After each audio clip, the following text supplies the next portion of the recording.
Aurelion Sol, the Starforger. When a comet streaks brightly across the night's darkness, people take it as a sign that change is a-comin'. It's taken as an omen responsible for new eras dethroning old eras, kingdoms crumbling. Sometimes a star will just up and go missing. Fact of the matter, things toe the line of unexplainable when it comes to the matters of the up above. Aurelion Sol. Dare I say, Aurelion Sol the Omnipotent.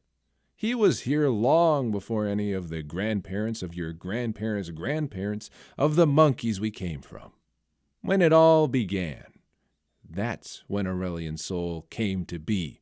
He and others of his kind, floating up there in the celestial plane, aimed to create some breathtaking works of art, so that us hairless chimps would look up in absolute googly-eyed amazement, taking in its splendor. During his time drifting throughout the heavens, Mr. Sol didn't find others that were truly like him. The other aspects didn't really care much about taking part in shaping reality. They tended to spend their time talking about how important they were. They thought themselves to be pretty big deals. So, as Aurelion Sol scooted around in the way up, he swung by a sun that he had made many, many a year ago, and he noticed something peculiar. A world, but he didn't make this one. 'Twas a new world, and 'twas a world he didn't even know existed till he stumbled across it. For some reason, the aspects urged him to take a closer bit of a looky-loo, which was a little weird because they were usually off dicking around. And what he saw was a young world, life, magic, kingdoms yearning for direction, for aid from greater deities in matters of guidance and worship. Aurelion Sol, being the great sucker for compliments that he is, decided to make an appearance to showcase his grandiosity, taking the form of an equal parts awe-inspiring and terrifying star dragon. The Targonians, of hardly any importance really, not in the grand scheme of things, gave him a name honoring his gift of the sun's brilliant light. But that wasn't good enough for the aspects. They demanded something with a little more pizzazz than just a name. And so those tiny mortals trekked their way up to their highest peak and unveiled a magnificent crown, meticulously created with crafty magics and engraved with designs taken from the stars. Soon as he put that crown on, Aurelion Sol knew he goofed. It wasn't so much a shiny present as a tricksy trap laid out by those insignificant mortals. It took root onto his head, its grip so strong that not even the unimaginably mighty Aurelion Sol could tear it off. It siphoned his knowledge out. The very know-how of creation was forcibly extracted by those lesser beings.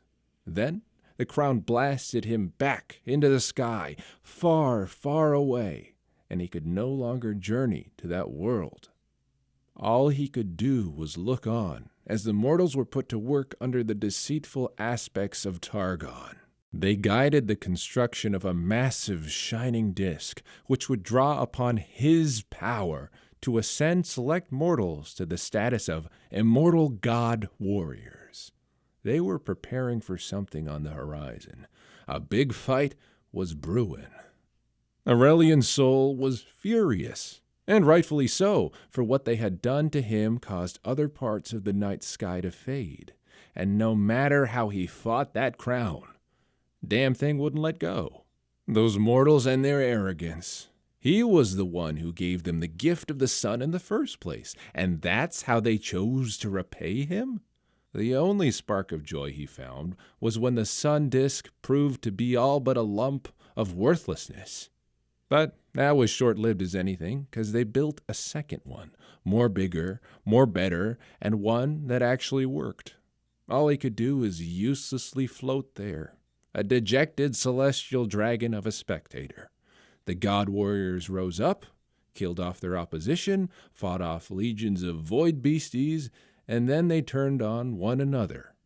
Shortly after, magical cataclysms shook the world of those mortals, leading to that mystery world to be seriously weakened. The Aspects and the Targonians, they weren't in a position to be putting up any kind of resistance.